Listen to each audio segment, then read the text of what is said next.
Hallelujah, good morning. सुबह हो चुकी है तो आइए हम प्रभु के वचनों को सुने। छोटी प्रार्थना। महापवित्र पिता परमेश्वर, जबकि आज सुबह हम दोबारा आपके सानिध्य में आते हैं, अपने वचन द्वारा हमसे बात करें। आज दिन भर के लिए जो अनुग्रह हमें चाहिए हमें दें। प्रभु, आज के दिन हम जो भी करें आपकी इच्छानुसार करने पाएं।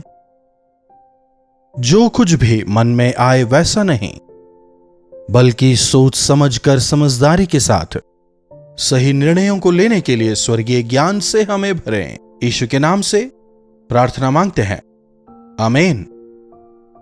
प्रभु की महिमा हो। सुबह उठने के साथ ही एक दिन में हमें कई सारे निर्णय लेने होते हैं। हमारे सामने कई विकल्प होते हैं, उनमें ये कि वो वैसा करूं, ऐसा करूं, इधर जाऊं, उधर जाऊं, इस तरह कई निर्णयों को हमें लेना होता है। यहां जाऊं, वहां जाऊं, यहां के फायदे क्या हैं, वहां के फायदे क्या हैं, क्या ये बेहतर है या वो बेहतर है। तो इस प्रकार सांसारिक तौर पर तोलमोल करते हुए हम निर्णय लेते हैं। कई बार मां की बात सुने या पिता की बात सुने, यह भी संघर्ष होता है। कभी कभी क्या मैं प्रभु की बात मानूं या अपने अधिकारी की बात सुनूं। कई बार मैं ये करूं या वो करूं, यह बिना सोचे ही हम चीजें कर बैठते हैं। बुद्धिमान इंसान को सोचने की जरूरत नहीं। उसे सही क्या है, गलत क्या है, पहले से ही पता है, इसलिए सही निर्णय वो लेता है। लेकिन आज अनेक यह जो सांसारिकता है काफी प्रभावित करती है। यह सेलफोन है ना, इसके जरिए कई सारी चीजें हम तक पहुंचती हैं। वहां क्या सही है क्या गलत हम समझ नहीं पाते। समझ रहे हैं? कौन सही है कौन गलत समझ नहीं पाते। किसकी बात सुननी चाहिए किसकी नहीं समझ नहीं पाते। क्या लेना है क्या नहीं पता। एडवर्टाइजमेंट जबरदस्त होते हैं, अंदर देखो कुछ नहीं होता। हमें हमारे जीवनों में निर्णयों को लेने के लिए ईश्वरीय ज्ञान चाहिए। प्रभु की भय भक्ति में हमें आगे बढ़ना है। प्रभु की इच्छा क्या है उसे हमें समझना है। अगर हम सांसारिक हैं तो सांसारिक चीजों को ही चुनेंगे, लेकिन अगर हम वास्तविक विश्वासी हैं तो प्रभु की इच्छा ही को चुनेंगे। तो कल गुड फ्राइडे है। इसका मतलब वो दिन जिस दिन प्रभु यीशु मसीह ने समस्त मनुष्य जाति के लिए काल्वरी क्रूस पर अपने प्राणों का बलिदान दिया था, उसे याद करने का दिन, उनके बलिदान को याद करने का दिन। तो हमारे प्रभु यीशु मसीह को शुक्रवार की सुबह करीब 9 बजे क्रूस पर चढ़ाया। उसके पहले जो घटनाएं घटी, इसके पहले के रविवार को पाम संडे के रूप में मनाया गया। वे रविवार को यरूशलेम में प्रवेश करते हैं, वहां आराधनालय को वे दुरुस्त करते हैं। दोबारा मंगलवार को वे दोबारा यरूशलेम आते हैं। शाम को वे बेतनी चले जाते हैं। दोबारा सुबह आकर वे उस श्रापित अंजीर के पेड़ को देखते हैं। फिर आराधनालय जाकर वहां जो शास्त्री फरीसी मौजूद थे उनके सवालों का जवाब देते हैं। तो बुधवार को वे मार्था और मरियम के भाई लाजर, जिसे उन्होंने जिलाया था, उसके घर पे थे। वे वहां रुके थे। उन्होंने अपने घर में एक छोटे से मीटिंग का आयोजन किया था और प्रभु वहां पर उस मीटिंग में भाग लेते हैं। फिर गुरुवार को वे दोबारा से यरूशलेम को आते हैं। वहां शिष्यों से ऊपरी कोठरी तैयार करने को कहते हैं। वहां प्रभु भोज होता है। रोटी लेकर वे कहते हैं, यह मेरा शरीर है, जब कभी इसे खाओ तो मुझे स्मरण करना, कहते हुए वो उन्हें देते हैं।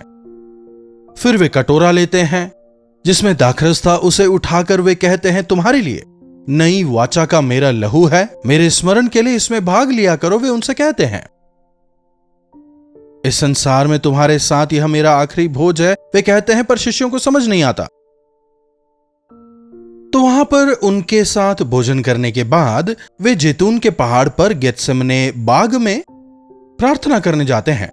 जब वे प्रार्थना कर रहे थे तब यहूदा इस्करियोती शैतान के द्वारा प्रेरित होकर 30 चांदी के टुकड़ों में प्रभु को बेच देता है और चूम कर बताता है कि यीशु कौन है। तब वे लोग यीशु मसीह को गिरफ्तार करके पिलातुस के पास ले जाते हैं। फिर पिलातुस से हेरोदेस के पास, हेरोदेस दोबारा पिलातुस के पास भेजता है। रात भर वे प्रभु को घुमाते हैं, प्रभु को कोड़े मारते हैं, उनके हाथों को बांधकर कंधों पर क्रूस रखते हैं।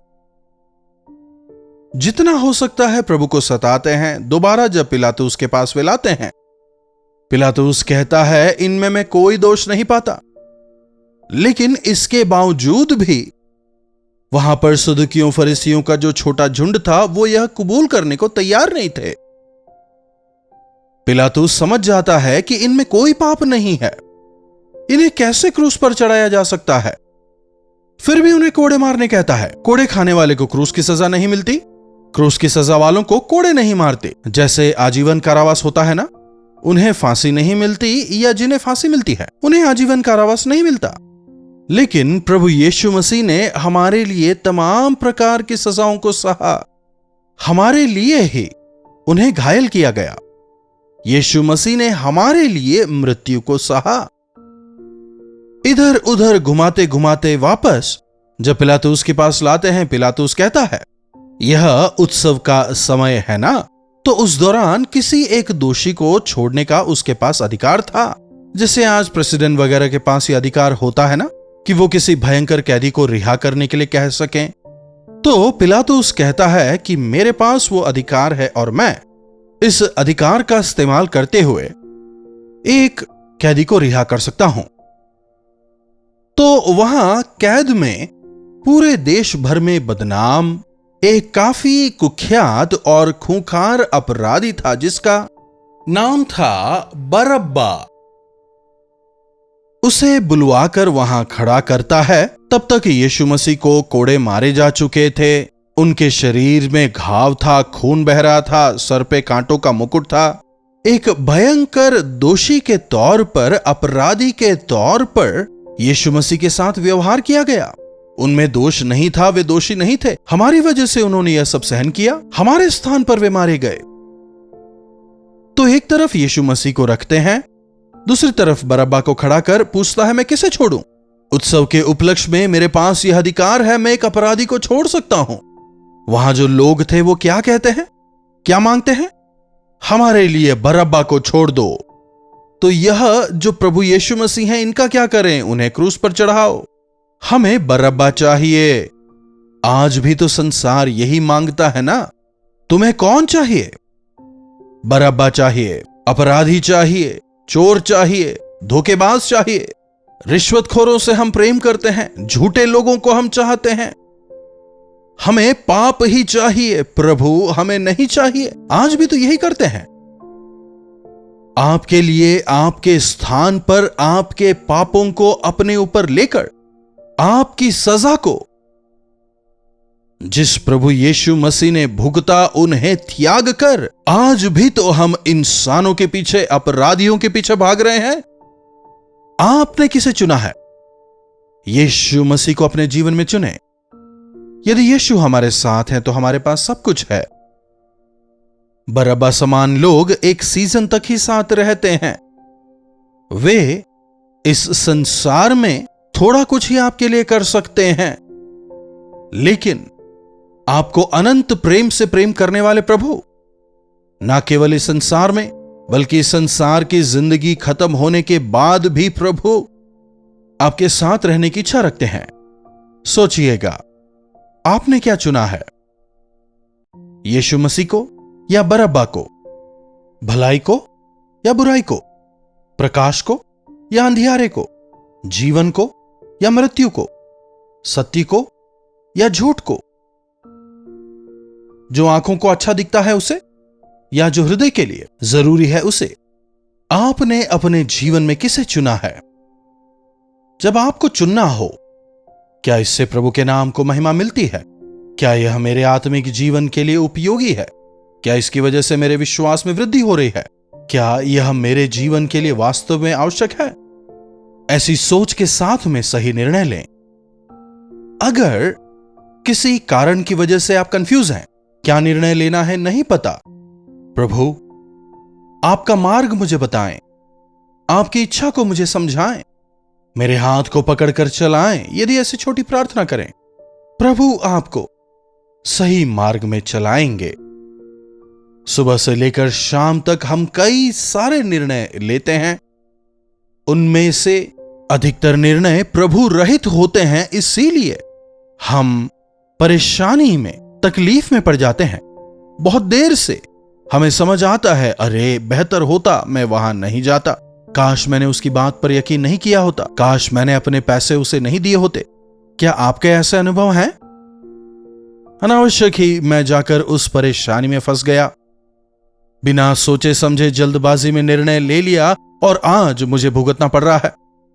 गौर से सुनिएगा, जीवन के कोई भी मुख्य निर्णय हो, विवाह से संबंधित, प्रॉपर्टी से संबंधित, आंखों को दिखने में अच्छा लग रहा है, इसीलिए आप उसे ना चुने।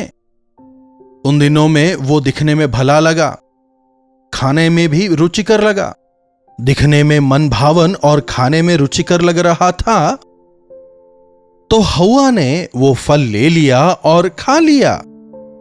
गुण जाने बिना वो उसे खा लेती है, आदम को भी देती है। संपूर्ण मानव जाति में पाप को वे लाते हैं। आपके निर्णय आपके परिवार में, आपके जीवन में, बच्चों में गहरे प्रभाव डालते हैं। मान लीजिए आप सीढ़ियों से उतर रहे हैं, अगर एक स्टेप आप चूक गए, अगर एक कदम फिसल गया तो क्या होगा बताइए? बस केवल एक कदम स्लिप होना काफी है, फिसल कर गिर जाएंगे। जीवन में लिया गया एक गलत निर्णय आपको पूरी तरह बर्बाद कर सकता है, आपको खत्म कर सकता है, आपको गिरा सकता है। इसलिए अपने जीवन के हर एक निर्णयों को काफी ध्यान से, काफी सोच समझकर, प्रभु की इच्छा को जानकर लें, सफल होंगे।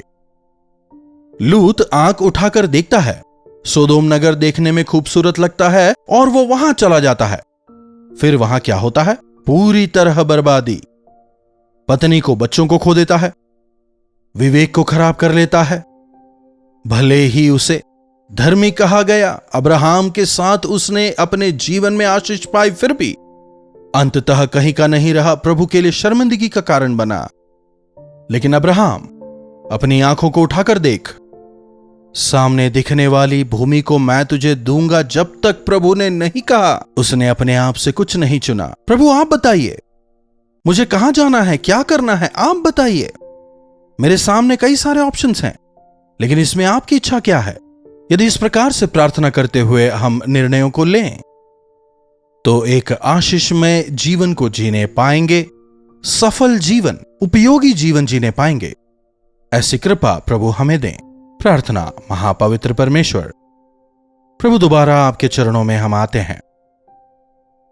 प्रभु, कई बार हमारे जीवनों में आपकी इच्छाओं को जाने बिना निर्णय लेते हैं और परेशानी में, तकलीफ में पड़ जाते हैं। संसार को चुनते हैं, खूबसूरती को चुनते हैं। संसार को चुनने का क्या प्रयोजन? प्रभु हमारी मदद करें कि हम संसार को नहीं बल्कि आपको चुनने वाले हो जाएं। प्रभु की इच्छा को मैं जानना चाहता हूं, प्रभु की आशीष में चाहता हूं। भले ही वो मार्ग सकरा हो, फिर भी मैं उसी मार्ग में चलूंगा। मुझे यीशु मसीह चाहिए। क्रूस पर जो महान प्रेम उन्होंने मेरे लिए दिखाया है, वो महान प्रेम मुझे चाहिए कहकर, आपकी इच्छा को जानकर, आपको दृढ़ता से थामकर आगे बढ़ने का अनुग्रह हमें दें। यीशु के नाम से प्रार्थना मांगते हैं, आमीन। अब हमारे पिता परमेश्वर का प्रेम, प्रभु यीशु मसीह का अनुग्रह, पवित्र आत्मा की संगति और सहभागिता हम में से प्रत्येक के साथ आज, कल और सर्वदा बनी रहे। आमीन। प्रभु परमेश्वर की महिमा हो। आप कहां से हमारे साथ जुड़ रहे हैं? लाइव चैट पर आएं, अपने और अपने शहर का नाम हमें बताएं। आपसे जुड़कर हमें प्रसन्नता होगी। अपने प्रार्थना विषयों को आप हमें 9884907779 पर व्हाट्सएप, वॉइस मैसेज या टेक्स्ट द्वारा भेज सकते हैं। हमें आपसे सुनकर, आपके बारे में जानकर, आपके साथ मिलकर आपके लिए प्रार्थना करने में काफी अधिक प्रसन्नता होगी। आप भी जरूर प्रार्थना करते रहें, प्रभु अवश्य अपने समय पर चमत्कार करेंगे। इन्हीं वचनों के साथ आज मैं आपसे विदा लेता हूं। प्रभु का अनुग्रह हम सबों पर बना रहे।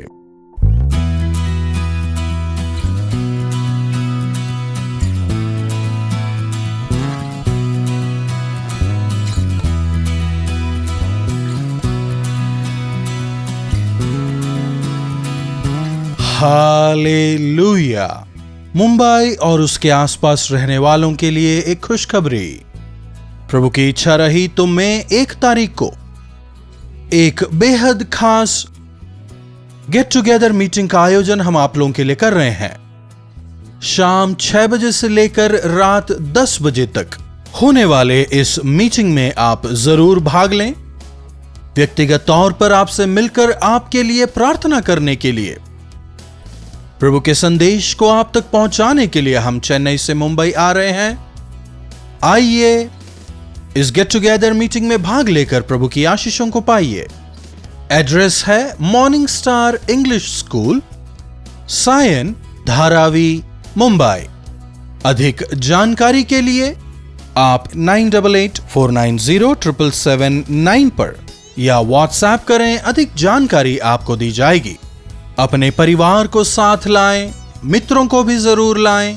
मिलकर हम प्रभु की स्तुति करेंगे, व्यक्तिगत जरूरतों के लिए और अन्यों के लिए मिलकर प्रार्थना करेंगे, प्रभु के वचनों को सुनेंगे।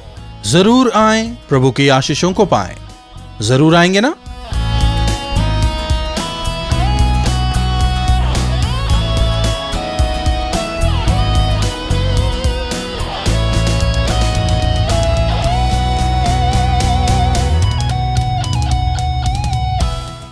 कल्वरी दर्शन, ये है प्रेम के दर्शन, यीशु प्रेम के दर्शन।